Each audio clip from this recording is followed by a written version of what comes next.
You have a thing for bats? Well, that's a Rorschach, Mr. Wayne. An ink blot. People see what they want. I think the question would be, do you have a thing for bats? Still playing with dolls, Doctor?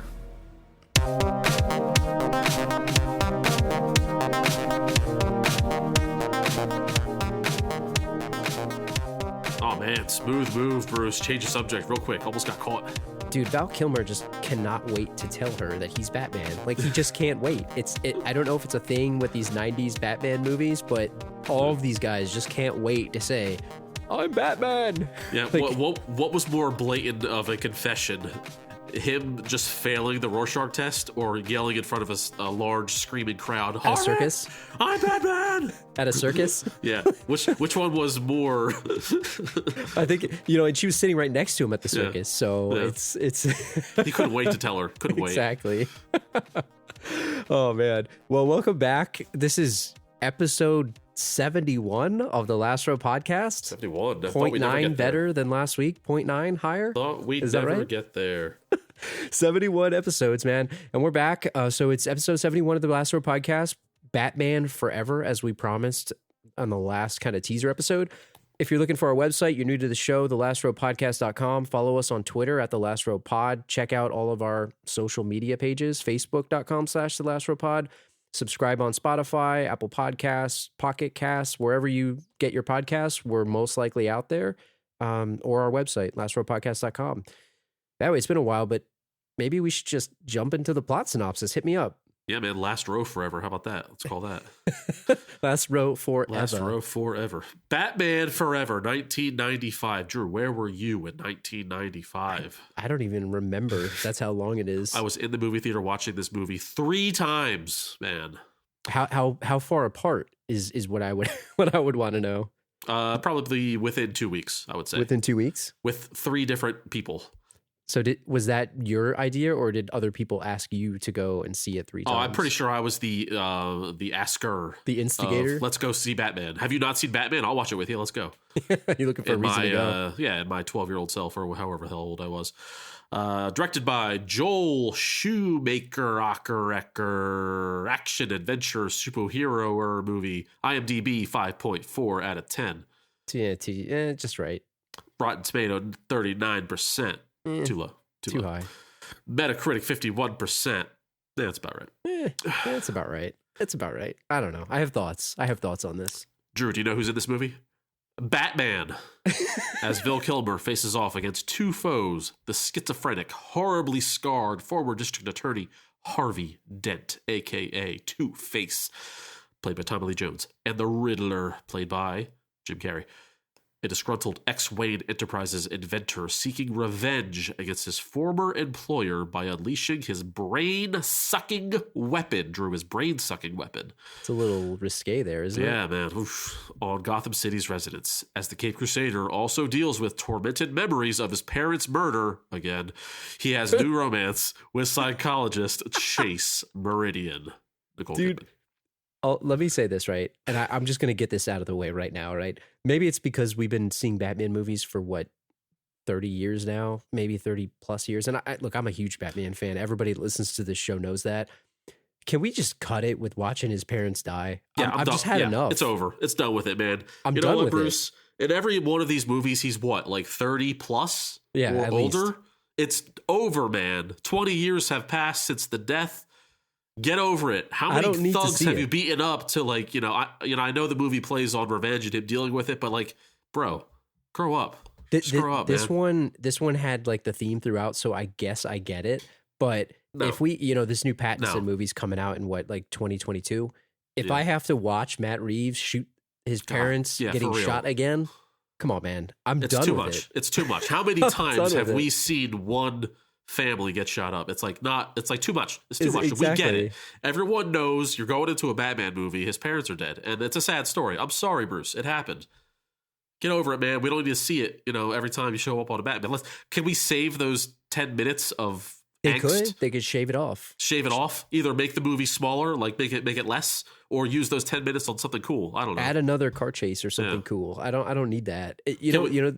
The other thing that made me laugh when you were reading that was every time I see this synopsis, I want to call him Tommy Two-Face because Tommy Two-Face, a mafia movie. I feel like that's either a mafia movie or it's something that would be in like a Seagal movie. Tommy Two-Face. Hey, Tommy Two-Face.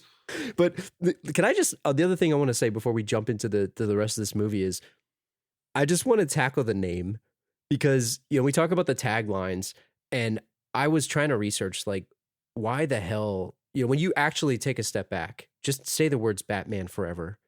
Batman Forever. Like, that's such a 1995 thing to say, like, Batman Forever. Forever, man, forever. Like, he's not going to die. Like, So then I was on IMDb, and I don't know if this is true or not. I wasn't able to reach out to Joel Schumacher, RIP, and I wasn't able to find it. But there's apparently the tagline for this movie was Courage Now, Truth Always, Batman Forever with an exclamation point. That's so lame. Oh, you shouldn't need the tagline to make sense of the movie.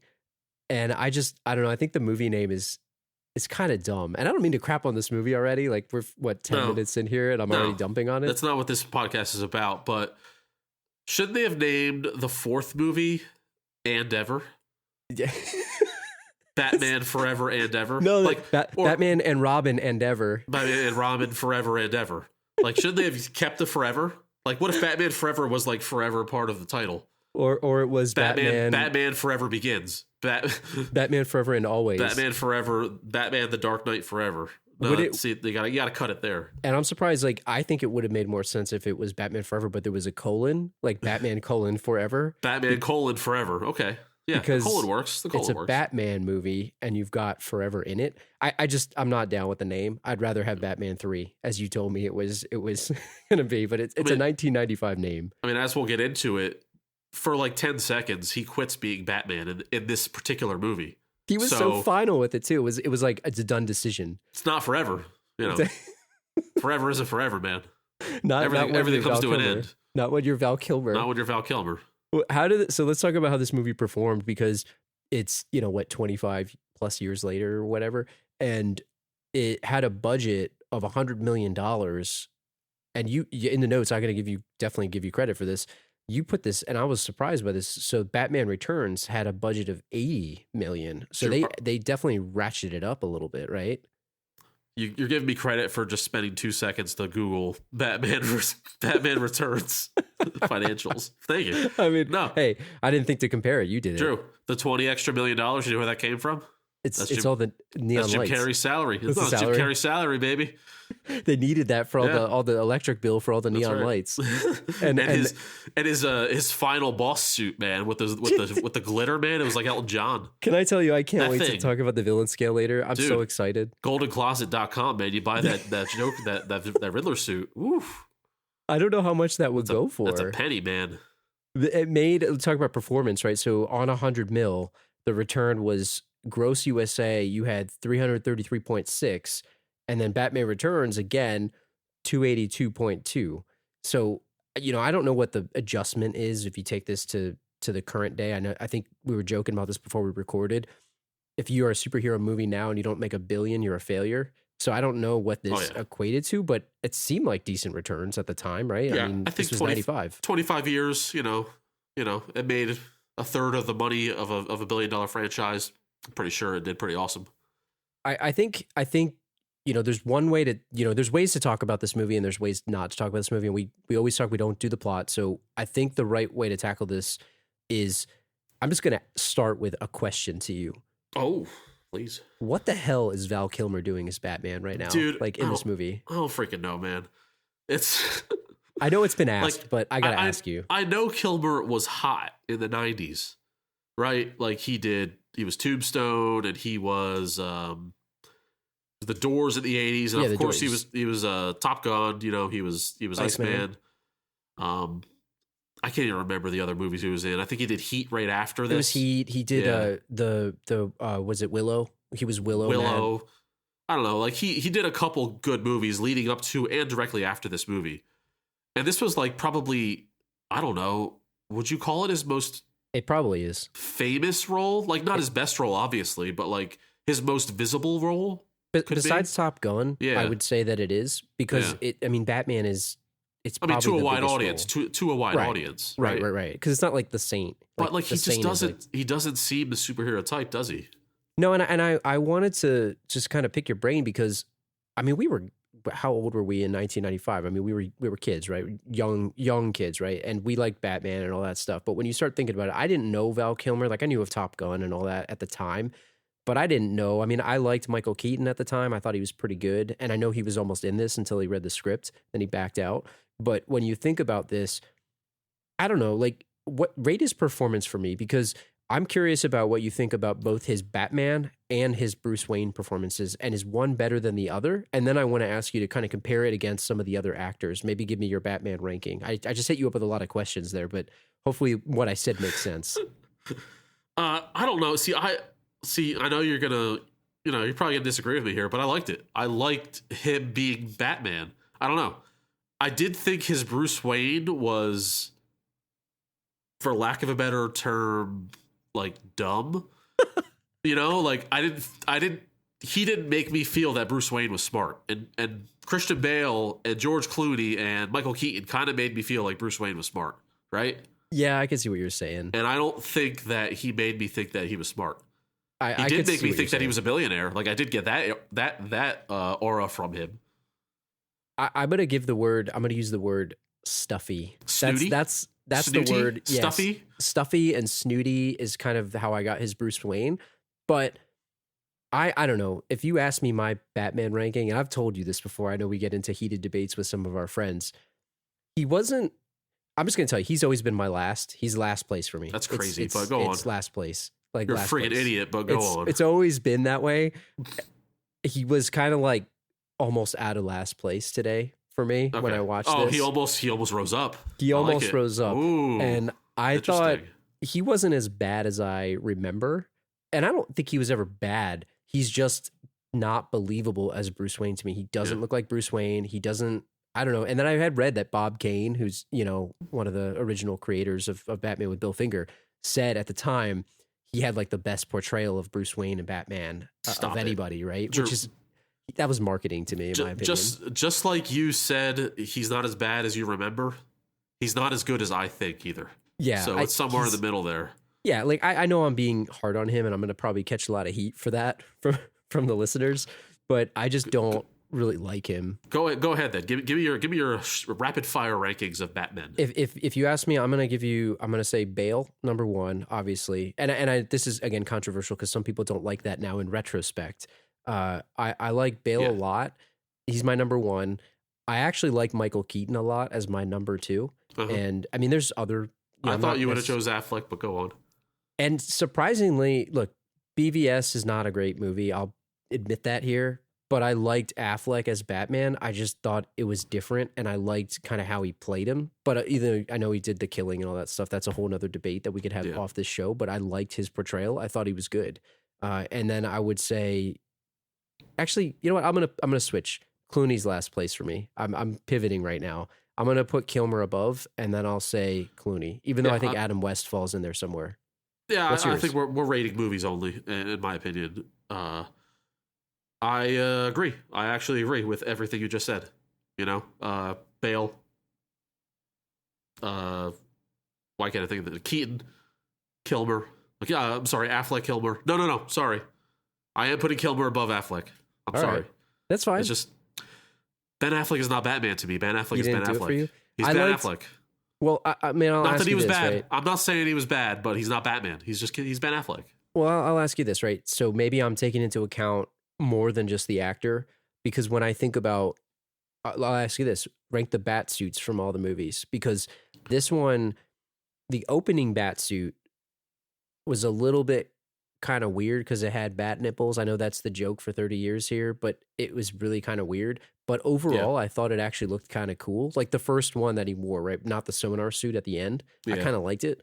But when you look at the other movies, I actually really like the Ben Affleck Batman suit. I think it looks awesome. I'll tell you what, a surprise you there. I'll go Keaton 1, like the originals. That was a good one. I'm going to go Affleck 2, Batman versus Superman suit as 2. And I'm going to go Bale 3, Kilmer 4, Clooney 5. I just there's something about the gray and the black that is pretty awesome about the Ben Affleck suit. I loved love how, that. I love the cowl of Affleck for sure. And I'm no authority. I'm not the biggest superhero fan movie, as loyal listeners may or may not know. Yeah, from judging from past episodes. I got you to watch this again, you know? Yeah. But you like this movie. Batman's different. I like Batman movies. Yeah, and look, I know I'm being hard on this movie already. Yeah. I do like it. Yeah, we're gonna get into the reason why we love it. But before we move on from the rankings here, I want to pull two quotes. One is from Joel Schumacher about why he, I don't know, was fascinated with Val Kilmer as Batman. Joel Schumacher, when he was alive, and I quote, "Val is the most psychologically troubled human being I've ever worked with." Is that like a really messed up thing to say? Yeah, and Drew, I don't think you've heard these words before, so this is your live reaction. This is like, that's pretty messed up to actually say. I'm going to keep it going. "The tools I used working with him, tools of communication, of patience, and understanding, were the tools I use on my 5-year-old godson. Val is not just high-strung. I think he needs help." Dude, however, sorry, go ahead. For me, Val Kilmer was the best Batman. I thought he looked great in the costume, and I thought he brought a depth to the role. I wonder, I don't know who else tried out. I had to do my homework here as much as I probably should have. I don't know who tried out at the time. I knew that they said Keaton was going to do it, and then he backed out after the movie changed because Burton's idea got thrown out, and then Burton was a producer on this, but he wasn't a director, and then Schumacher was brought on, and basically Keaton was like, I'm out, guys. Yeah. And, he was going to be around, so I don't know who else was in the running. Do you know? I did a quick search. I didn't dive too deep, so please don't flame me if like, actually. No, I saw the same thing. I saw Keaton kind of declined, and then Kilmer was pretty much like in the running from the start. He was tabbed. He was tabbed. Go ahead. Sorry. No, sorry. You go ahead. Yeah, I was just gonna say, my thoughts on that. The thing was that it's one of those situations where I had read that there was some trouble behind the scenes in the movie. And I wonder if that quote, like where he's kind of he's the most troubled psychological person I ever met. I don't know if that was like a thing. Maybe was he method acting, pulling a Daniel Day-Lewis here? Like what was going on with that? No, there's a thing about Val Kilmer about how he's somehow somewhat difficult to work with. And I think it's tied to his intensity and not so much him being a jerk. But maybe he's being a pompous ass and thinking that his work is above all. And, like the Christian Bale aspect or whoever. Yeah. But it might be unfairly criticized where he's just, he's just working hard. I don't want to, I know we'll talk about more about the characters because I'm going to jump. So we'll talk about Robin and Chase Meridian and all these other people. But before we move on from Batman, I want to ask you, what do you think of the Batmobile in this movie? Because it's very different than the past, the one from the last movie. Like not very practical, but it looked kind of cool. Yeah, I'll tell you what, I wasn't a fan. I thought especially the wings on the back, I thought were crazy. They looked like they were made out of like cheap cardboard or something. Yeah. Where it's like, I thought, flapping around. If Alfred put that thing together, he could have, he could do a little better job than that. They're kind of flapping around. Is that for tactical purposes? Does that like make the car go faster? If they're aerodynamic? I don't know. The thing looked like it was driving no faster than 30 miles an hour in this movie, like max. It was like in slow motion. And the other thing that I kept thinking about was, could you imagine trying to turn that thing? Like it's so long. It's crazy. Oh man. But I'll tell you, it definitely ranks higher than the dumbass one from Batman and Robin where it's like an open cockpit. It looks just like he's sitting in like a bathtub. It's the dumbest thing I've ever seen. Yeah. That one's the worst. I like the original one so much. The first is classic. And, I feel like the Tumbler from the Bale movies, it looks cool, but I don't know. It's like... It didn't age for you? Yeah, it's just not... I don't know. It doesn't seem like a Batmobile to me. It just seems like a freaking military vehicle. Yeah, but I mean, that was the vibe of that movie. It works. So... It totally works, like, for fighting. I guess it's more practical. Yeah. Yeah. And it's more intimidating, I guess, but it's not cool looking. I thought the other thing that was kind of ridiculous was like he didn't have a rear view mirror, so they kept showing him looking down at his cup holder at like a TV screen that was in like a cup holder. Like, how can you drive while you're constantly looking down? He's Batman. He's Batman. Hey, and before we, I know I said before we move on, but I'm gonna before we move on, one more time. Hey, we're rusty here, Just give us a break, everybody. I'm gonna pull you one more clip, quote from Kilmer about not returning for Batman and Robin. Okay. In an interview with the New York Times, Kilmer recalled how one day when filming Batman Forever, he was about to take off the Batsuit when billionaire Warren Buffett visited set with his grandkids, who wanted to see Batman. So he left the suit on for the kids. Yeah. And he obliged, and Kilmer kept the Batsuit on, and apparently the kids didn't really want to talk to him, but all they wanted to do was try on the mask and ride in the Batmobile. And after that, Val Kilmer realized that it didn't matter who was wearing the costume. In his mind, Batman wasn't meant to be a real guy, but rather anonymous, so that anyone looking at the character can see themselves in him. It's pretty deep, man. As the actor put it, and I quote, "That's why it's so easy to have 5 or 6 Batmans. It's not about Batman. There is no Batman. It's just a character. It's just a bunch of Batmen." What do you think about if that? You will. I mean, I think it's pretty deep, to be completely honest. Like, I get it, because I don't know. I mean, it's different, right? So think about like the Avengers movies where you have Tony Stark, and I think what you notice, and this is, I think, the difference between some of the DC characters versus the Marvel characters, like the DC characters, like they have secret identities, whereas like a lot of the Marvel characters, at least this is my perception of the way that they're portrayed in the movies, right? The movies for a lot of the Marvel characters, like Tony Stark, it's Tony Stark. Oh, by the way, he's also Iron Man. It's not like, oh, yeah, Bruce Wayne, like, oh, he just happens to be Batman. It's like, oh, Batman is Bruce Wayne. Iron Man is Tony Stark. You know what I mean? It's kind of like, and the personality of Tony Stark, or like Peter Parker, right? Yeah, he just happens to be Spider-Man. It just seems like a vibe to me. So like, I can get that, because the majority of the time you see Batman, he's in his costume. Like, he doesn't take his mask off. Whereas like Iron Man, it's like he's got the shield up, right? Like, you know, or the Hulk, right? You know, it's Mark Ruffalo or whatever. Right. I think it makes sense. It definitely makes sense. And I could see that maybe why he didn't care about the next movie. So it's an interesting quote. I hadn't heard that one before. Yeah, I feel like there's a little bit of snottiness, as you say, snootiness. Yeah. To where I feel like maybe he thought, he's an actor's actor. He likes to be challenged. Right. And he's like, oh man, it's like anybody can play Batman. I don't need to be Batman. And I guess if I don't even know if he was offered. So that might be a quote in hindsight. Who knows if he was even offered to return? Hey, they didn't fire me. I quit. You know, like I'm sure the payday would have been nice. Exactly. I don't know how much they paid Clooney, but he he is right though. It's like us, like, you know, nerds can argue about who Batman is and who makes a good Batman, who makes a bad Batman, but kids that are going to see the movie, they just want to see Batman kick somebody's ass. They don't really care who's behind the mask. That's true. Yeah, it's true. I think maybe that changed a little bit with the Bale movies, because I think they were just so different by comparison. They were more adult movies for sure. Right. Yeah. And it might be a little different, but that's definitely an interesting quote.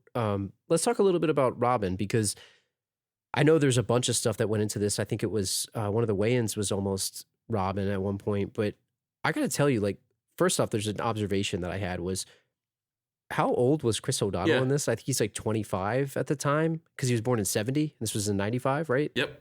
And I just was kind of, the concept of this is ridiculous. Do you agree with that? Like Robin being 25 years old? Was he supposed to be a minor in this movie? No, I don't think so, because the thing that hit it home was at the end when he was like getting kicked out or whatever. Batman got mad at him. Val Kilmer got mad at him. He's like, oh yeah, Dick Grayson, the college student. So he called him a college student. Yeah. So what doesn't make any sense to me is the fact that, yes, it sucks. His parents died, and he was in the thing. He's on a motorcycle, and they're like, "Oh, we got to talk to Child Services, Protective Services." You know, they're making him stay with him. It's like he becomes Batman's ward, and he's like 5 years younger than him. It makes zero sense to me. It's absolutely ridiculous. No, I don't know. I think you're wrong. I don't know. Like he says, Dick Grayson, college student, but because Child Services or Family Services are involved, it implies that he's at least at most 17, right? Weird. But he was driving he's driving a motorcycle. I don't know. So he looks 30. 16. He looks 30 to me, so I don't know. But what'd you think of him? What'd you think of him in this? Honestly, I had bad memories of Robin, you know, going into this movie. I thought he was lame. Like, I haven't seen this movie in a minute. Yeah. And I thought, oh man, Robin, he was kind of lame, you know. Chris O'Donnell, one earring guy, whatever, you know, that whole 90s thing. But I thought he was pretty good, actually. Like, I was kind of like surprised, right? Me too. Especially in the action scenes. I haven't seen this movie in a pretty long time, to be completely honest. And I thought he was pretty good. And I liked his performance. He was whiny, and his character was kind of weird, and like, you know, the whole revenge thing. And the one line that really got me was like he tells Bruce in the Batcave, every man has to go his own way, and my way is to get revenge, and you have to help me. Like, accessory to murdery. Dude, you just said every man goes his own way. Why does he have to do anything? Yeah. He's going his own way. Help me murder this guy. Yeah. Like, the character's a total whiny bitch, but like, yeah, when it comes to actually fighting and the action scenes, like, I thought he did a really good job. I thought he was too, and I actually liked his costume too. I thought his costume was pretty cool. Like not the tights, the circus tights. No. Oh, I mean, look, for 1995, I thought that was a cool way to incorporate it into, because I know this is like the comics. Yeah, the old school outfit. Yeah. But I kind of liked it, but I thought, like, for someone whose parents died, I don't want to tell him how to manage his rage, but he didn't seem like he cared much. Like that's where I can fault his acting. He didn't really act upset. He just acted kind of like a jerk. He didn't even have a fake crying scene, right? And he didn't want to stay with Bruce until Bruce pulls the whole, like, well, that's a very rare motorcycle. If someone were to fix it up, they could possibly have it. And then all of a sudden he perks up and he's like, oh, maybe I'll stay. And then he's doing, karate laundry with Alfred. And Alfred came in with the clutch cheeseburger, man. Looked good. Who could turn down Alfred's cheeseburgers? I didn't put this on the list, but I'm just going to ask you ad hoc here. Like, what do you think of this Alfred? Like, obviously, you got Michael Caine, you got this guy. I'm gonna say something controversial right now. Best Alfred ever. Better really? Than Michael Caine. Get out of here. So much better. I know Michael Caine asked all the hard hitting questions like why do we fall down to pick ourselves up? Iconic. Get the hell out of here. But this geezer, I tell you what, I don't know if this guy is 90 or 56. I don't know how old he is, but I love it. About to hang up this call with you right now. He's more classy than Michael Caine. Isn't he more classy? You can't say with straight face he's not. I don't classy. know, man. I mean, Michael Caine is he's more butlery. Michael Caine is like Bruce Wayne's like weird old friend rather than a butler.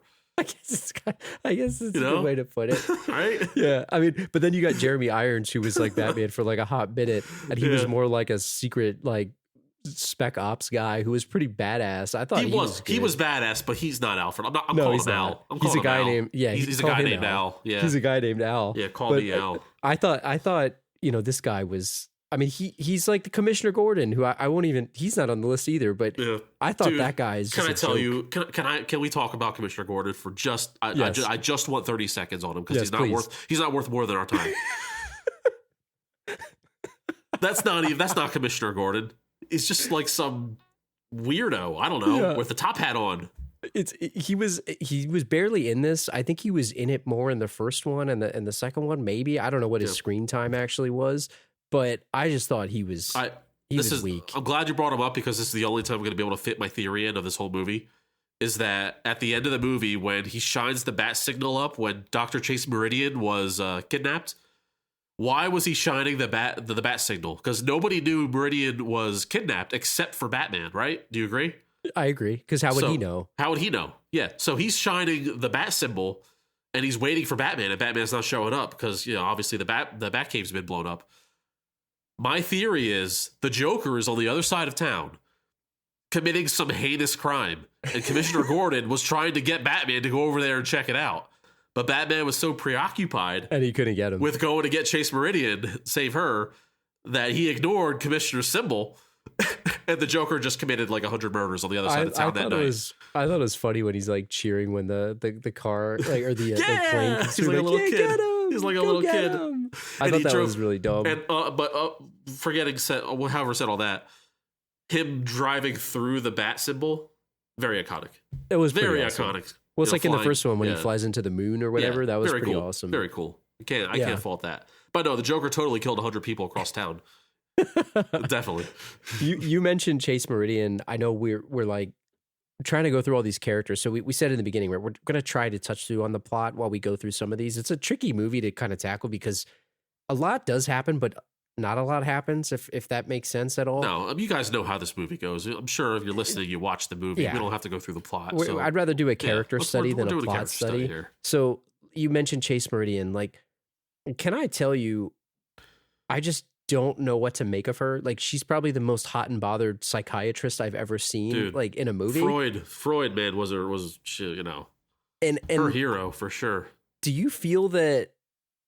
I just don't feel like these movies need a love interest. I think it added a whole nother plot that I thought was unnecessary, to be completely honest. Yeah. No, they needed a female co-lead, I suppose. But this was a very 90s thing to do, and we don't mean to get on our soapboxes here in 2021. Yeah. But you know what I'm saying. And you brought this up when we were talking pre-notes about, the female co-lead doesn't just have to be a love interest, damsel in distress, sex craved, eye candy, right?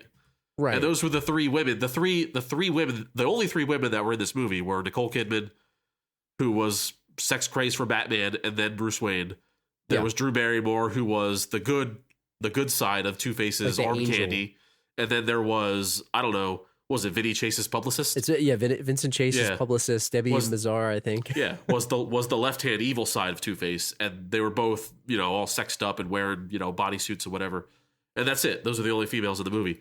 I don't know. Do you think they could have made Chase Meridian a more interesting character without it being a love interest? Yeah, I think she could have had more of a role in the movie. I don't know. It just didn't resonate with me, but you're right. It was like a 90s thing to do. But go on. Sorry, go on. It's one of those things where I just felt like it was over the top, but I guess that's also, this movie is over the top. So over the top. Their interaction, even when he asked her out, it's like, it was so ridiculous. He's like, listen, I'm going rock climbing this weekend. Would you like to come? And then she's like, I met someone. Dude, it was weird. Can I tell you what a billionaire thing to say is, I'm going rock climbing this weekend? You want to come? I know that not all rock climbers are billionaires, but all billionaires go rock climbing is all I'm saying. I figured he has like a rock climbing wall in his house, and he's just like going rock climbing to his bedroom. Do you want to go rock climbing with me? And it's actually it's at his mansion. It's at his mansion. That's what he was doing. Yeah. It's ridiculous. So having said all that, put all that aside about, women not having great roles in the 90s in these types of movies. Having said all of that, Drew, my one question to you about Chase Meridian is she hot for the hero because he's psychologically damaged, or because she's hot for the action? That's my question. Both. My thing is both, because did the answer change mid-movie? Yes, it did. So in the beginning, she was hot for the hero for the action, and she even said it, like Batman had some weird. She must be. She crazy, wanted to get right? inside his mind, but that's not all. She wanted to get inside that rubber suit too, man. Right, exactly. Yeah. But I think that definitely was the part of it. And then when she realized like Bruce Wayne was more messed up than Batman, I think she fell for that too. And I don't know if that's like a thing. Yeah. Oh yeah. But Bruce, when Bruce Wayne, not Batman, when Bruce Wayne was talking to Chase, he couldn't help but seem like a weirdo that was totally messed up in the head about his parents dying. Like it was pouring out of him. It was pouring out of him, and she didn't even prod him. She didn't even pull psychologist tricks. It's true. Yeah. It's true. And I don't know if it's just the way that like he was, but she definitely fell more for him. But I know it's like a thing, right? Because I know people in this profession. It's like, that's not a thing you would do, fall for your patient. There's like an oath, right? Like it's you're professional. Yeah, like you do not date your patient. Like that's not okay. So that was weird. Understandable. So it's just weird to me, but I don't know. It was like a weird thing. On the other hand, you talk about it's not professional, but Drew, is she a good doctor? I don't think she is. I don't know. I don't know how good she was, to be honest. What was she doing there? They didn't even really say. She saw Batman on the roof. They had a very close face-to-face interaction. They were practically making out the first time they ever met, where she was like totally hitting on him. Sparks were flying. It was like, dude, it was like how the start of a love scene starts in a porno. Like that's like the type of dialogue that she was having with him before like the music hits and the clothes start coming off. And then Bruce comes in the first time she meets Bruce, he knocks down her door like a strong madman, He gets super close to her face. So she sees his fat face again because, Val Kilmer's in the Big Face Hall of Fame. Yeah, he is. Total and John Travolta. Yeah, total wide face. So she's seeing the bottom of his face again. And then he talks as the opening. He sees the Rorschach and he says, "Oh, look at that bat on the wall." Yeah, like she should have figured it out in 3 seconds. Are you Batman? You can tell from his mouth. He's absolutely Batman. She should have been. She should have been. Wait a minute. Bat knocked down my door. Same fat face. Has this twisted, revenge thing or complex about his parents dying. You're Batman, aren't you? He really is in the Fat Face Hall of Fame. That she couldn't figure it out. Come on. It was bad, and I can't hear her name and not think of some type of sporting arena, like the Chase Meridian Center or the Chase Meridian Arena, like Chase Meridian Field. Like it just sounds like a sport. It sounds like a sports field or something. Like I can't think of I'm thinking like a football team's playing there or a hockey team. Where is the Chase Meridian Field? I feel like it's in Cleveland or something. Yeah, Cleveland or it's some hockey arena in like Quebec. Yeah, that's how I think about it. I mean, there's so much to talk about with her, but we joked about it. I think this movie, the fact that it is over the top, and this is probably one of the last things I'll say about her. You joked about it being like the beginning of like a love scene in like an adult film.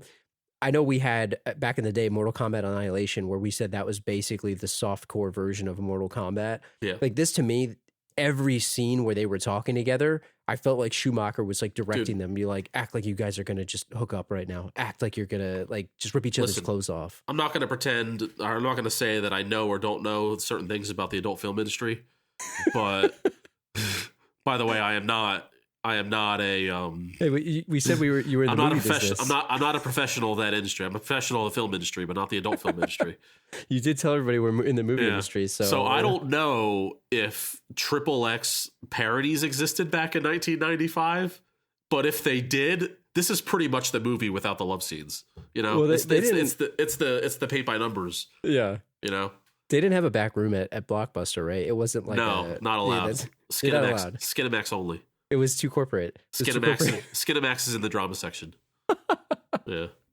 I mean, there's so much to say about the love scenes with them. Like the part where, and again, I don't mean to just rattle off things, but I do want to say it. She told him, meet me at my place at midnight, and he showed up.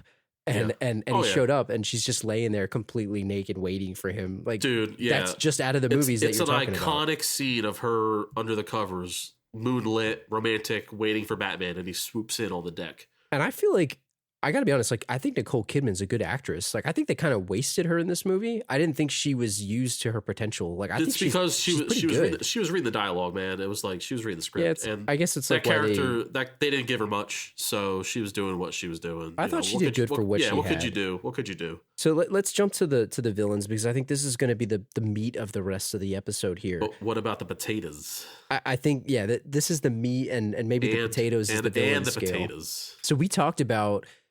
We've done the villain scale in this show. We've kind of formalized it, but I think this is the moment, man. I'm going to take a moment and we're going to officially formalize the villain scale right now. And we talked about a bunch of categories in the past. I think we even said some of them on some of the Seagal episodes or some of the other ones that we used to do. But let's break it down. And we're going to talk about Two-Face and we're going to talk about Riddler. We're going to talk about all the aspects of them through these particular categories. So we're not going to go one by one, but I'll tell you what they are. Let's talk about the villains and we'll circle back. And I want you to rate them in each of the categories that we say when we kind of finalize with each of them. So I'm going to give you the first one. So the first one that I think we should rate them on is, what's their look? What's their style? Do they have a ponytail? Do they have any accessories? What's their attire look like? What's their style? And we're doing 1 to 5? Yeah, 1 to 5. Or so the scale is 1 to 5. 1 to 5. Okay. We can change it later, but for now, 1 to 5. Okay. Then the second category is going to be their hideout, their lair. What are their accommodations? Of course. And you got to look at the total body, right? So in Enigma's case, like he's got a couple, but the hideout and the lair. And then 3, what's their plan? What's their plan for domination? What are they going to do? How are they trying to take over the world? Are they just trying to like go back in time and become the president? Are they trying to, steal money? Like what are they doing?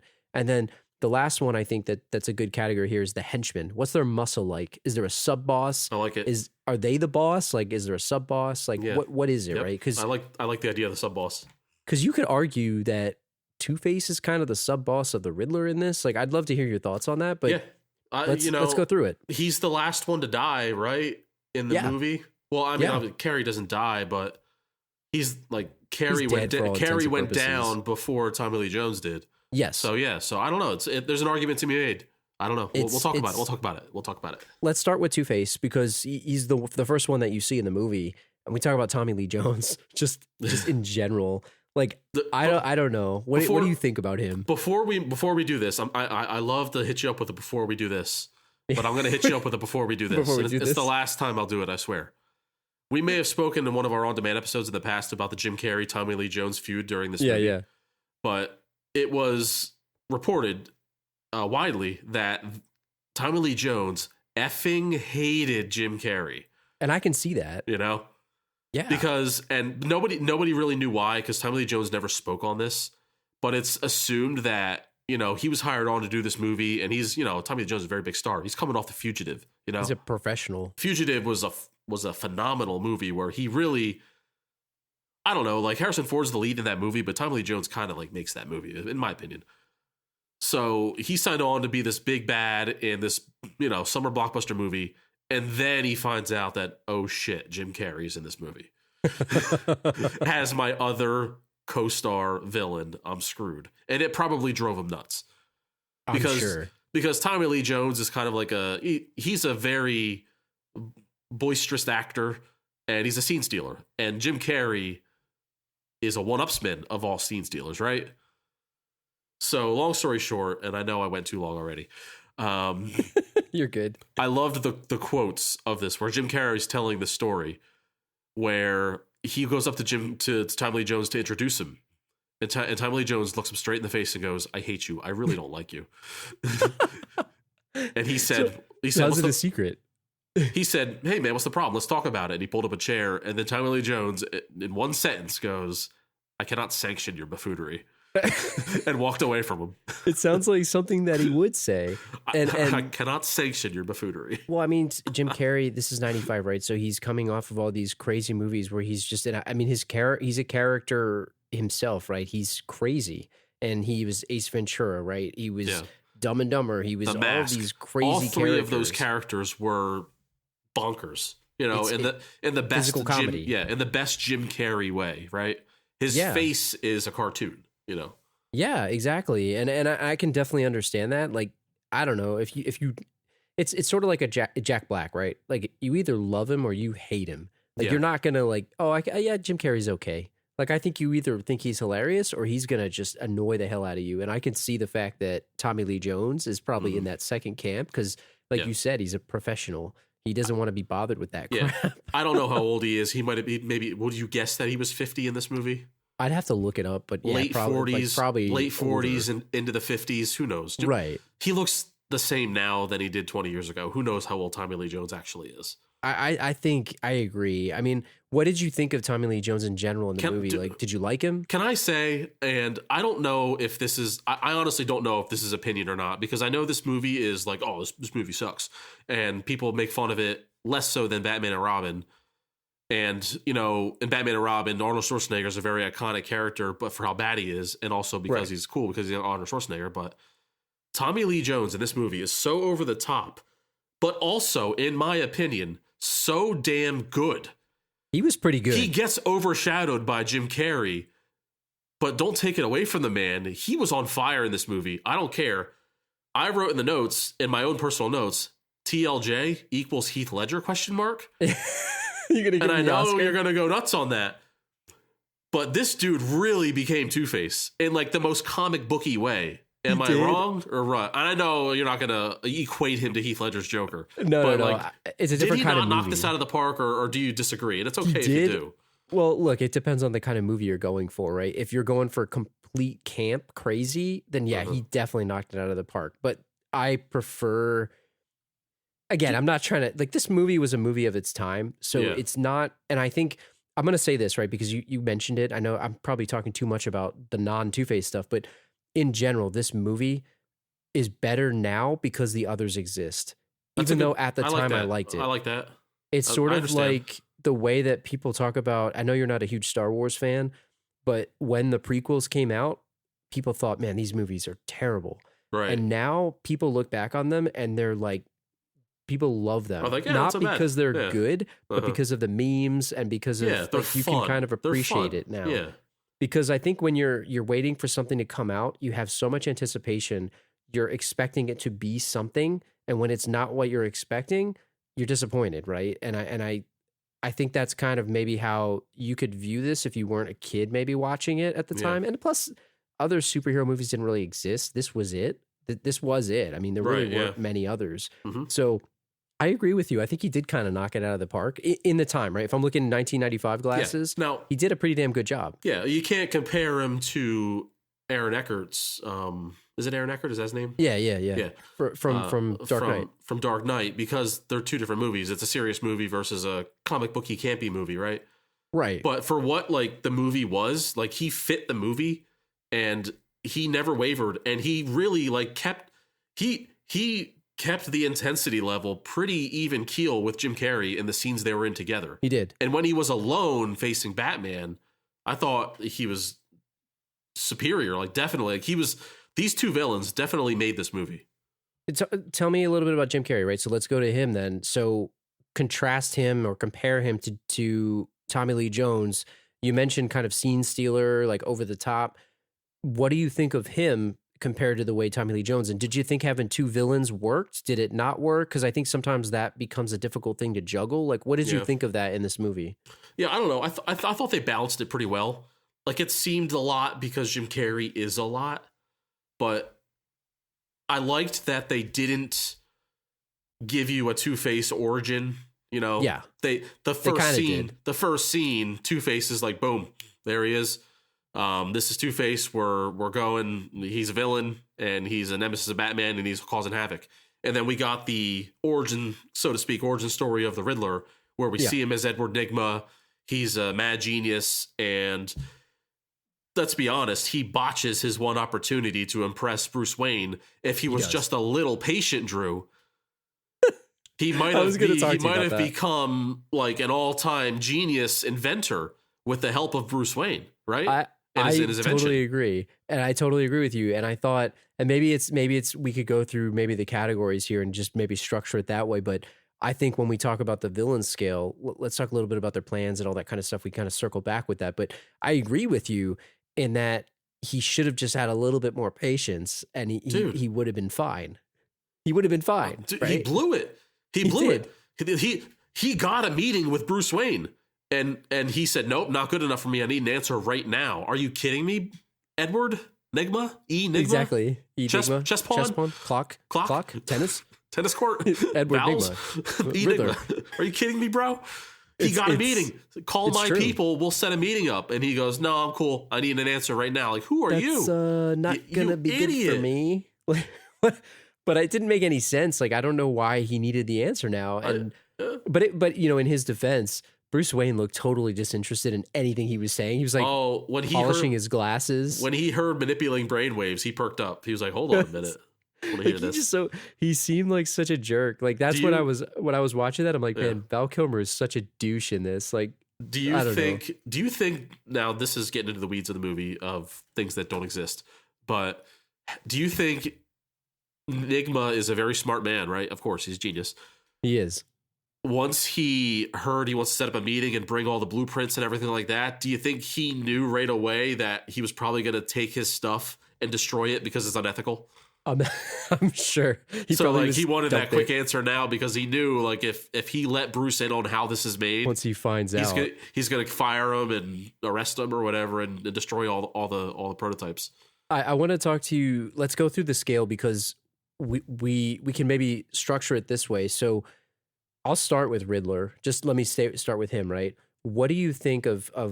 Well, give me his look. What's your thoughts on his look? Talk a little bit about it. Give me your rating for his look. Dude, it's so complicated, this question about the Riddler, because he has like, what does he have? Like 6 different suits in this movie? There's multiple outfits. And are we counting his civilian look too? Yeah, you got to count that. You got to have the hair, the glasses. He's like that frumpy. He's got the frumpy look, you know, like the she's all that. You know, I'm not a fan of his like how would you put it, bank robbing attire and diamond stealing attire, his activewear, if you will. His activewear. Not a fan with the tracksuit, the sports coat and the bowler cap. Not a fan. Pretty bad. But dude, that fire Elton John white studded suit at the end With the lights me? and stuff, that was pretty sweet. Are you kidding me, bro? That was pretty sweet. I'm gonna give him a 1 actually for look, but I'm gonna give him 2 extra bonus points. 2 for the final battle suit. So I'm gonna give him a 3 for look. So you're giving him a 3. So you give him a 3 there. All right. So are you tabulating this, by the way? I'm writing it down. I'm not writing it down. Okay. I'm gonna write this down. Thank you. So you got Riddler, and you're giving him a 3 for his look. What do you got? I'm going a 3 as well, because I think you're right. I think the ultimate like redemption was the crazy look in the end. But what I thought was ridiculous was when out of nowhere he even changed again and his hair was all crazy. Like he had like a really weird like gelled up hair look. So I'm also going a 3 with that one. I love that look. Compared to like his flat top was awful. Yeah, the flat top was orange stupid. flat top is terrible. It looks was that real hair or was that a wig? What do you think? I think it was a wig. It was pretty bad. Yeah. I didn't like that. It's like for all the dating ourselves here, but Max Headroom, was he going for Max Headroom with that flat top? I don't know. What do you think of the hideout and his lair? What's his accommodations like? 'Cause he's got a couple here. Okay, Riddler's. See, I know. We talked about this, and you don't like his little. I would even call it a studio or an efficiency. It's a closet. He lived in a closet before he became the Riddler. When he was just Edward Nygma. It really was a closet. When I was growing up, I was like, man, that would be cool to have that room. Look at that. It's so skinny. Like, I don't know why I thought this. I'm like, I don't know what the opposite of claustrophobic is. I'm the opposite of claustrophobic. I like to be in tight spaces. So like the idea of living in that apartment, and I'm like, wow, man, that'd be cool. It looks cozy, man. Yeah. What's your number? What do you give it? But what I think we agree on is any lair that resides on an island in the middle of the ocean has to be a 5, right? I'm going 5. It's got to be a 5. It's not even. I think we're both on the same page. That is the definition of a lair, Drew. A lair. Lair. Capital L. I'm going 5 on that. Can I give it a 6 or 5? Okay, 5. I'll give it a 5. Max it out there. What about his plan? Like, what do you think of his? Because he actually has a pretty thought out plan, I feel. Yeah. Well, okay, so is his main plan to suck all the knowledge out of everyone, or is his main plan to find out who Batman is and then kill him? To mess with Batman and eventually Bruce Wayne. I personally don't think it had anything to do with Batman in the beginning. I think he wanted to prove that he was better than Bruce Wayne. Yeah. And as a result of that, he was trying to suck the brainwaves and become the smartest man. So it was that twofold. I think he only wanted to help Batman or find out who Batman was because they wound up becoming the same person, and he was trying to get Two-Face's help. That's my view of it. So he was suckering Two-Face along. Yeah, I get that. But I think it's a pretty strong plan overall. Yeah, I actually do give him credit. Yeah, and loved the mirroring of Bruce Wayne at his box reveal party. That's one. I think that might be the best scene in the movie. Where he had the same glasses, he had the same suit, like when Bruce would take the glasses off, he would quick flip his glasses off. Yeah, he got the fake mole. Yeah, the fake mole. That was awesome. As far as plans go, I mean, I hate to give him such a high score, but it's a great plan.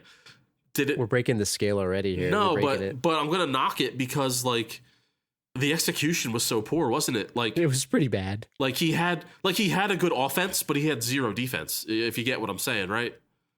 Yeah. So he executed his offense to perfection, where he got a lot of knowledge. He found out who Batman was. It happened to be Bruce Wayne. 2 birds, 1 stone. I'm gonna mess up Bruce and then become him and exceed him. I have all this brain knowledge. But it took one Batarang to destroy the whole thing, Drew. That was like I didn't really get why he flipped down the like eyeglasses too. Did he really need it? I thought at first like, okay, that'd be cool. It's like a tracking Batarang or something. Yeah. But it didn't make any sense. I didn't get it either. I don't know. Maybe we're dumb, but I didn't get it either. Really weird. So I'm actually going to dock a lot of points for a Batarang stopping your whole plan. Usually Batman has to do some more heroic shit than throw a Batarang, right? Yeah, exactly. And I'm going to dock a point too because he had like brainwaves visibly going to his hideout. So it was like a trail to his hideout. Very easy to find him. You know, Couldn't he make the brainwaves like clear? How quickly did Batman make a beeline for that hideout? He knew exactly where to go, didn't he? He would know the day one. Yeah. Like I'm giving his plan actually a 2. Bruce Wayne because I don't probably think it was... Bruce Wayne probably knew 3 days ago there's a lot of construction going on in the middle of that ocean. What's going on over there? Like, you know, he already knew. He already knew something was going on over there. I'm going 2 out of 5 on that one. That's funny. We agree. I'm going to go 2 also. Because I wanted to give it a 4, but I'm docking him 2 points. We're exactly on the same page. Yeah, with great all of plan, these, by the terrible way. execution. By the way, speaking of the brainwaves, I wanted to ask you this question really quick. Were they arousing him, Drew? Absolutely. The brainwave, like the scene where he's on the chair and he's getting the brainwaves into his skull and it's like he's convulsing. This movie, I got to tell you, has a lot of sexual undertones, whether it's Chase Meridian or the Riddler, like basically getting off on brainwaves. I have something in the notes I'm not even going to read because I'd have to probably bleep it out. But I just had something that it equated it to some type of device that might be used for something. Yeah. And that's basically all I'll say about that. Yeah. But And like the suits, aside from Tommy Lee Jones, right? Aside from Two-Face, all the suits were like super sexualized. Even the Riddlers, even Batman's and Robins, 100%. especially Chase Meridian. 100%. 100%.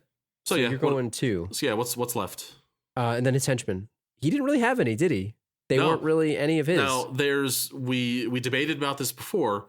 The scuba people that tackled Robin underwater after he got his submarine blown up, Drew. How ridiculous were those henchmen? And were they the Riddlers or were they Two-Faces? I don't know whose they are, but they're the Someone's losing points, henchmen. Drew. So we gotta figure out who's losing points. I'm gonna take away. I'm gonna assume that they're Two-Faces just because the Riddler didn't have any. But they're if you get caught in a net, like in the water, like a fishing net, like they got caught in a fishing net. Just the idea of I just crashed your submarine and now I have these goons flippering. Like all they're doing is trying to hold him down to drown him. You know, it's like they're just trying to push him around a little bit. Like, how do you fight underwater? They were tied up. Well, that's the other thing too. Like, I was gonna ask you. Just I know we're all over the place here, but it's fun, right? I'm having a good time. Like, is it harder to swim in the ocean with a leather cape as Batman, or is it harder to fight somebody with wet jeans? If you're fighting like in Roadhouse, nobody like, can. What's harder? No one. If we're talking, Drew, we're talking 1980s jeans too. By the way, yeah, they're tight. Today's jeans I can probably throw around house. Well, they stretch. Yeah, like, Swayze's weren't stretching, dude. In Roadhouse, I would rather fight a goon in a scuba suit than try to kick somebody with wet jeans. But from the 80s. Can't you just imagine that cape just pulling you down? Like you're gonna die. Like you're dead, dude. You gotta unclasp the cape. You gotta let it go. I'm sorry. I know it's a cool cape, but I'm giving this guy a 0 for Henchman. He's got 0. Drew. So here's my theory that they are Riddler's henchmen is because they don't have piercings. That's true. Every Two-Face a henchman has a piercing or some kind of knife on them. You have to. They're cutters, man. They're cutters. It's like in Streets of Rage 5, the guy that runs at you, or 4 with the guy that runs you with the knife. Yep. That's what they are. And number 2, as you brought this up before, they don't have red neon. They're wearing yellow. True. That's true. Yellow is a partner of green, which is a Riddler color. That's a Riddler. So I'm not going to dock Two-Face points in the future for those stupid henchmen. Exactly. Having said all that, I'm still giving Riddler a 0 just because he has 0 henchmen. Yeah, I'm going correct. 0 too. It's the correct score. I'm going 0 as well. All right. So now we're exactly the same. Yeah, so we're on board there for Riddler. So what do you get? So he had 3 plus 5 is 8. 8 plus 2 is 10, and then a 0. So he's got a 10. 10 out of 20 on the villain scale. I don't even know if that's a good score yet because it's the first time we've done this. Well, we got to calibrate. So let's go to Two-Face and let's figure this out then, right? So let's go to Two-Face. So we'll go back. Do you want to lead Two-Face? Should I ask you, or do you want to ask me? Go ahead. Ask me. You asked me. Since I led Riddler. Ask me. So let's go for look and style. You go first, and I will rebut if needed. How do you think? What's his look? I'll say for look and style, I'm giving him actually a 5 because I thought he had some pretty awesome suits. Dude. I'm already breaking the scale here at a 5. I'm going to go 4. Let me go 4. He doesn't have a ponytail. He doesn't have a ponytail, Drew. Yeah, for lack of a ponytail. Although he could have had one. His hair was long enough. He could have had a single ponytail. Yeah, if he strove to, he could have, for sure. He could have had it, but I think he had double-breasted, crazy suits. Like, my question to you is, are his suits pre-made that way? Does he have a suit guy, like a villain suit guy that makes the suit messed up? I think his girls like just sew two. They get two different suits full and they rip They them. like burn one. Yeah, they rip on. Yeah, or they burn it or whatever they do, and they sew it back Barrymore together. does part of it, Yeah. and then Debbie Mazar does the other one. Drew Barrymore picks out the sweet, clean suit, right? Then she gives it to the evil girl. She gives it to Vinny Chase's publicist, and then the publicist f's up like half of it, and then that's how you make it. So I'm going 4. Yeah, I'm gonna go 4-2 because the Taylor game is on point for sure, and also the makeup team did a great job. I think his face was awesome. I liked it fit the aesthetic of the movie, and it fit the charm of the movie, and I liked how he had different looks throughout the movie, and it matched his colors, which I thought was pretty cool. I thought his circus outfit was awesome too. Like you're right. His wardrobe changes, like none of them disappointed. Yeah, I said, dude, man, this movie gets knocked, I swear. And I know Val Kilmer and Chris O'Donnell are not very good. But they don't have to be. These villains are so good, Drew. They're so good. And I know they're over the top, and I know it's cheesy, but they're so good. Like I'm so happy I watched this. It was great. You could argue that, The Dark Knight is good because of Heath Ledger as the Joker. And as much as Bale is in it, he's not the focus of that movie. And I don't think that Val Kilmer is the focus of this movie. He's just not. Like, he kind of is, but he's not. Like, these guys are so over the top. They were great. That's true. They were fantastic. And I dumped all over the movie in the beginning, but I really, the more we talk about it, the more I realize how much I enjoyed it. And I didn't not enjoy it, but I think it was good. So anyway. All right, what do you think about Hideout / Lair for Two-Face? I thought it was pretty good. I'm going to give it like a 2 maybe, but no, I'll go 3 because I thought like where he met with his girlfriends or whatever, I guess for lack of a better word. Yeah. It was decorated pretty cool. I kind of liked it. I'll give it a 3. Yeah, I agree. I don't know. We didn't see much of it. I loved the two beds. Thought the beds were cool, one way or the other. But I feel like we didn't see enough of it, or we didn't see what part of town it was. I feel like it's a little incomplete. Well, the question becomes: is the mountain island thing really his? Did he finance it? Like, are you considering that his, or is that just Riddler's? I mean, well, they stole millions of dollars during the heist montage, but. Fair. I would call it both of theirs. But no, I mean, I want to know, like, is it like in an abandoned building? Is it secluded? Is it on like the dock? Like, where is this place? It really is. I don't know, man. I feel like it's incomplete. We didn't see enough of it, man. What do you give it? And the backdrop was lame too. So I don't know. Like, it was cool, but I'm gonna give it a 2. All right. So you're going 2. I'm going 1 less.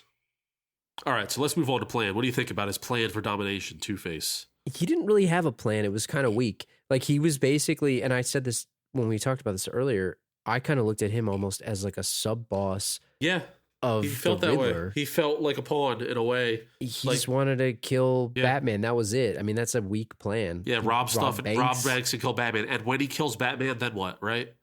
Like, there's nothing, right? It's funny. It's funny how Batman makes fun of Robin for saying, "All right, you're going to kill Harvey, then what?"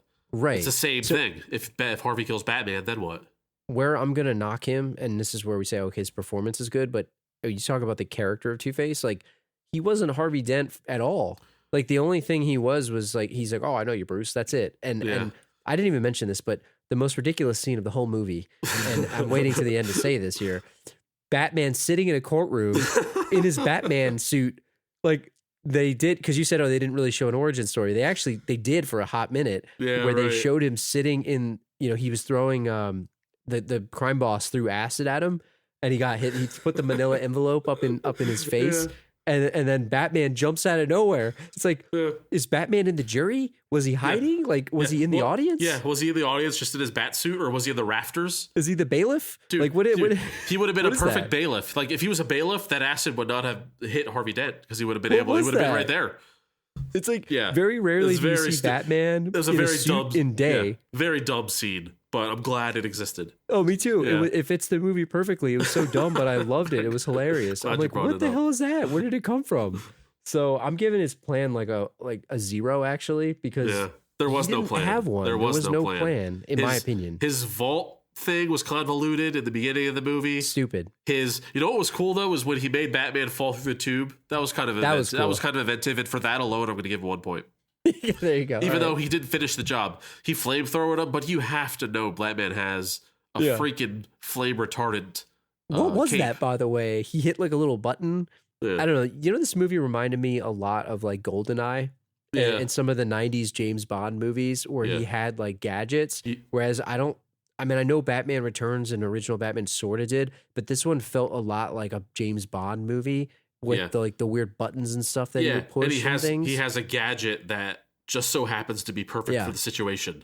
Yeah. Exactly. Like he had that little button on his belt and it turned his it was like a shield or something. It's so weird. I don't know. I thought it was cool looking though, but you got a 1. 0. I'm going to give him a 1 for that tube move. But you know, he didn't finish, but that tube move was cool. Yeah, you got to finish. All right. And somewhere where Two-Face had a lot of action, but is it good or bad action is the last category, the Henchman. He had terrible henchmen. And does he get points for being his own sub-boss? Is he a sub-boss? So please explain. I'm going to give him a 1 for Henchman. And the reason why is because I think he's his own sub-boss. Yeah. But his henchmen are the weakest, most useless guys of all time. Did they get a hit on anybody in the whole movie? No, they hit each other. Yeah. They were like a cartoon. And I think when you look at how this movie was a cartoon, now I could give them some style points, right? They have a look. They had the piercings you mentioned. You got to have a piercing to get in the Two-Face gang. Yep. They called him Face. They didn't call him Two-Face. I kind of like the fact that they give him the nickname. That's a good mafia boss type thing, yeah. They knew how to fly helicopters with steering wheels instead of whatever the yoke stick or whatever the hell it's called, a joystick. Yeah. So they did that. They had yin-yangs on everything, which was kind of sweet. Maybe that's a Two-Face style point. Maybe I should have given him that. Oh, yeah. It's too late now. You already scored. The neon lights, I think I mentioned that already with the guns. Like, that was a pretty cool look. But if you asking me about their effectiveness, it's like a negative. It's their negative effectiveness. They were in the way more than anything else. And he gets a 1 point because he's his own henchman. He's a sub boss of the Riddler, in my opinion. So I'm giving him a 1 for that. Yeah. Yeah, I mean, I'm gonna give him a flat out 0 just because, man, you're gonna teach your guys how to fly helicopters, but you're not gonna teach them how to fight, like, at all. Like, come on, man. And while we're at it, I hate that this is like, movie magic breaking, but like Jim Carrey's own movie Dumb and Dumber, we just asked the question, what if you shot him in the face, right? Yeah, really, exactly. What if you I know Batman's got bulletproof suit and everything like that, whatever, but like, what if you shot him in the face? That face is open, man. Can't one person shoot him in the face? I mean, you could give him just a negative point just in general because he listened to the Riddler when they were going to kill Bruce. They knew who he was. He was sitting on the steps. They grazed his head with a bullet and he's laying there and he's like, no, not yet. Yeah. Not yet. What is his allegiance to the Riddler after that point? Because he's a cold-blooded killer, right? He could have shot Riddler first and then kidnapped Bruce Wayne and tortured him or whatever he wanted to do with him. That's why he's the sub boss because he's subservient to Riddler. And he could have stolen Riddler's half of the robbery money too. Yeah. He could have lived in Wayne Manor. He could have overtaken it. Imagine he took it over. Dude, that could have been his new lair. He's got 2 layers. He's got the back cave and everything. This goes back to no plan. He has no plan. Yeah, I'm actually. We can't take a negative, right? I'm going to give him a 0 for plan. But again, I hate to compare him to Heath Ledger's Joker, Drew, but like he's like a dog chasing a tire, man. He doesn't know what to do when he catches him. He is. He doesn't know what to do with Bruce once he catches him. So if I tally this up, I have an 8 because I went 4-3-0-1. You went 4-2-1-0. You're at 7. Yeah. So we got Riddler at 10. He's a 7. I think that's probably pretty fair. Pretty fair if you think about it. Riddler was more diabolical. Two-Face was just more brute force. Well, he had the smarts, right? Yeah. But I never got the impression that Harvey Dent was an idiot. He wasn't just muscle. So that's maybe out of character when you think about it. But just in general, I think he's just overall like he's half insane. So he's blinded by rage. I don't know how to really wrap this movie up. So I'll just ask you maybe what did you think of the ending? Maybe and maybe we can make that our thing. But the end of the movie kind of comes together to that assault on the thing. We joked about a lot of the different parts of it, but did the ending satisfy you? Yeah, because I liked the assault on the island. Like we said, the island was cool. I don't know. The whole save one of the two, they're both in a tube, like that's been done forever in every movie. And Batman's riddle to the Joker was also very lame. But having said that, it did satisfy me. Like, I thought it was a very nice conclusion, and I liked the end with the Joker, being insane. And part of me thinks that Jim Carrey like ad-libbed that. Yeah, I'm Batman, and maybe they went with it. I could see them having multiple takes of that ending and him ad-libbing it. We talk a lot about Batman, the no-kill rule. Like, let's just put this out there. He killed Two-Face, Dude, in my opinion. He I don't killed know, him, man. man. He killed him. What did He the threw coin? His guy was on a steel beam, Yep. and he threw the coins. He knew what he was doing. Yep. 100%. It was like assisted murder. But, he landed, hand up, the coin fell. What did it land, Drew? It was heads. It landed heads. Dude, It means he he's fell still on the alive. spikes. It means he's still alive. He got uppercutted in the Mortal Kombat stage where he fell on the spikes. That's how I saw him. The spikes Sure. were down there on the bottom. He's done. Two-Face's first speech in the entire movie, he talked about blind stinking luck. It's the luck of the flip. It's the coin flip, heads or tails. He landed to the side of the spikes. We just didn't see it. He'll be back. And let's We'll say be that you landed on the side of the spikes. Yep. Let's say that you're Robin there in that moment. Batman spends the whole movie lecturing you about how you're dumb and you shouldn't kill anybody and it's not going to help you.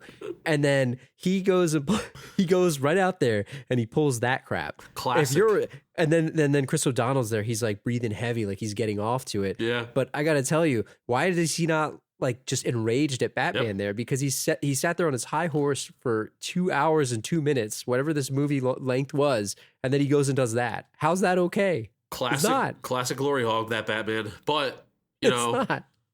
that's Robin's fault. He's got to go down there and confirm that kill. He's got to get the dog tag. He's got to confirm it. Take Gotta that get the coin. dog tag. Got to take that coin, confirm that kill, and if he's not dead, then he can do the finishing blow. What do you think happens with Batman and Chase Meridian? Because I didn't really get it at the end there, because it seemed like they were gonna be together, but it also seemed like she was going away. He gives her the doll back. I get that he was giving her the doll, but it seemed like a goodbye to me. Was she like leaving town? What was going on with that? I think he's leaving her because I think he's cured. He did.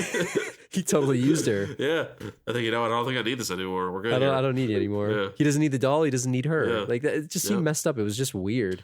But It's like, all right, I'm over my parents' death now, so you can have this back. thanks for the advice. So I don't know. I guess, how does this hold up to you? So maybe to wrap it up, how does this hold up to you? I liked it more than the last time I saw it, even though, like, knowingly that it's a dumb movie and script isn't great, but the performances were so good by the villains, and it was just a fun movie. Yeah. It's the kind of movie that when it's on, you're going to watch it and you're going to have a good time watching it. And if you don't take it seriously, like I mentioned the Star Wars analogy, I look at this pretty similar. I really like this movie. I know I kind of joked a lot about things, but I thought it was good. I liked it a lot. Yeah. So as a real movie, I give it a 5 out of 10. But as a nostalgic view and like for my love of the characters of Two-Face and Riddler in this movie growing up, like I can't tell you how many times I would like take a stick or something from my house and try to twirl it around like the Joker and recite the lines, or just run around my house going, ha ha ha ha ha. It's a classic. The Two-Face laugh, that is crazy, the whole movie. Yeah, from a nostalgic standpoint, I'd probably give it a 7 or an 8 out of 10. Yeah, I'm lined up with you. There's a couple things that I just want to talk about before we end the show, and I'll just talk a little bit about the legacy of the movie, but maybe more in '95 when it came out. This was a big turn from where that went. Let's talk a little bit about the merch, because I know we posted on our Instagram, probably 3 years ago now at this point, the Batman Forever cups that I have from McDonald's. Dude, yeah. I still use those, and dude, I use them wish every day. I had mine. I don't have them anymore. They're lost in the shuffle, dude. You're I have lucky the to have them. Batman You're one. lucky to have them. I got the Robin one. Somewhere I have the Riddler and Two-Face one somewhere. I can't find those, but I still use the Batman and Robin ones. Very quickly, rank the cups. I'm going Batman number 1, Clearly. Two-Face number 2 because Clearly. it had the coins. The coin as as the the handle. handle. Yep. Oh, jeez. And then 3 is the Riddler because it's the Riddler handle. Yep. It's the smaller And then one. It's 4 shorter. Yeah. Yep. And it's like a coffee cup. Yep. And then Robin is 4, but it's not because it's bad. It's just because it's not. It's as just cool as not as good as the others. other 3, but still a solid cup. Yeah, Exactly. I agree with your ranking. Did you have the soundtrack, by the way? Because course, obviously, man. Of course. there's "Kiss from a Rose." Yeah, like man. that's the song. Yep. But I think underratedly, and I'm not a U2 fan, I'll just be honest. Yeah. But when the credits came on, you were saying this to me. When you heard Yeah. the U2, I kind of like the song. It's a jam. Man. It's a jam, man. Did That's that? pretty Did they good. make that for the movie? You think? I think it was because was it when you their look own up Kiss song? from a Rose, that was on Seal's album. Yeah. But this was 95 and it was specifically made for this movie, I think. And I got the track listing here, so let me tell you. So we got U2, Brandy, Massive Great- oh, Attack, so 90s Nick Brandy. Cave, Sunny Day Real Estate, PJ Harvey, Seal, The Offspring, Method Man. Method yeah. Man has a song called The Riddler. Now, Drew, do you think the Riddler from Method Man? Do you think he made a rap about the Riddler in his own time, or do you think he made it for the movie? They might have called him up and be like, "Yo, Method Man, we need a song about the Riddler." Just What if he was like, you know what? I'm a big fan of the Riddler. I'm just going to make a rap about the Riddler, and there's a coincidence that the movie came out. they put it on. Did you have this CD? I yeah, had it. Oh yeah, of course. I think I still have it in my closet. It was like here. one of the first CDs I ever owned personally. You know, I think I have it in my closet. I mean, back then, getting the movie soundtrack was a thing. sure. right? Even if you only listened to 2 or 3 songs, you know. Yeah. Yeah, I think of Space Jam as the other iconic CD movie soundtrack from my childhood. It's this and Space Jam. I agree. I had Beavis and Butthead 2 America No, soundtrack. yeah, and too. What the That hell is too. that? Dude. But I had it. Yeah. It's good. Did you have the video game for this? Last question on this stuff. Did you have the video games? I remember renting it, and like there were points in this time of like some certain Sega Genesis games where it's like they're impossible to beat as a 10-year-old. So like I can't even remember getting far in at all, but I remember it They being were also awesome. bad. Like Yeah. they weren't good games. And I remember this one pretty vividly. You force yourself to like it, even though it's bad. It's that Right. kind of thing when you're a kid. But This- you don't know any better, kind of like because like Sega games, Super Nintendo games, some of them are inherently broken, just because they're like the controls are messed up, or. But you don't think about that when you're a kid. You're like, oh, this is a Batman game. This is awesome. I'm controlling Batman. I remember this one, and it was like a side-scrolling brawler, basically. I mean, Yeah, that and was it. you could jump to like levels of the whatever scene you're in. So it isn't like a straightforward beat 'em up as much as it is like what they call it, like a side-scrolling platformer, if you will. Yeah. yeah, I mean, it's Yeah. like a Streets of Rage style yeah. type game. With platforming. Yeah, And then what last thing I said last thing before, but what'd you think of the toys for this? Because I'm a big action figure guy. I still Yeah. collect stuff. Oh yeah. But I personally had some of these. Did you? Yeah, I didn't really do a lot of superhero toys. I did a lot of Ghostbusters and Ninja but this, especially this Batman Forever series, I did have a bunch of those. I remember specifically the gold one. And what we would do with me and my friend, we would take the Batarang that it came with and like attach it to the fan, the ceiling fan, and we would turn the fan on and have them spinning around and around. That's and around. I don't know. awesome. I just vividly remember that. I had the Batwing too from this movie. And you could take the wings off and turn it into a little submarine thing. Yeah. It was pretty sweet. But I'll tell you this about these. I feel like this specific toy line marked kind of like the beginning of the end of good quality toys for movies. Like I thought that the physical quality of them was not great. I don't know. They were not that good compared to some of the ones like Batman Returns and the original Batman movie. I felt like were better. They just pumped more out with this. in my Yeah, opinion. and it's probably right around this time period where they probably maybe took less care and more quantities over quality for sure. So I didn't think we'd be able to talk about Batman Forever for an hour plus, but I guess we just did. Forgive us, listeners. We're a little rusty. But, that kind of does it for the topics that we have. I'd be curious what you guys think about the movie. Did you see it when it came out? Did you see it later? Definitely curious what the listeners think. Do you hate it? Do you think we're crazy that we liked it? That whole thing. What are your villain scale rankings? Send us an email, thelastrowpodcast@gmail.com. Visit on the website, thelastrowpodcast.com. You can leave a comment on the page for the episode. You can put that in there. We get some conversation going. Twitter @thelastRowPod, Facebook.com/thelastRowPod, Instagram, thelastRowPod, @thelastRowPod is our Instagram handle. We're posting stuff on the stories there. Send us pictures, interact on there. And, it's just a good way to get some conversation going. But I just want to take a quick second and thank everybody that wrote to us the past week or so here. Chris M, Chris O, JJ, UK Lee, Jennifer, Mike, all the people that took a minute to just send us a note. I got to be honest, I was blown away. It's unbelievable. Thank you guys so people much. were still subscribed. Yeah, I mean, after almost 3 years of inactivity, the hiatus that would go on forever, it's really crazy that you guys not only are still subscribed, but you responded when we dropped the news. And, thank you so much. And then all it does is give us motivation to keep going because, we started this podcast thinking nobody would listen to it. And then it's just so awesome to get, actual listeners and people that are looking forward to it. And it really, warms the heart, Drew, as they say. I definitely agree with everything Badway just said. Definitely thank you to everybody. And we can't wait to put out some more episodes here. So as we mentioned on the preview episode, we're going to be doing shows every other week. So we'll see you guys next Thursday. See ya. Baby, I can get you to kiss my brother on the grave. Ooh, strange.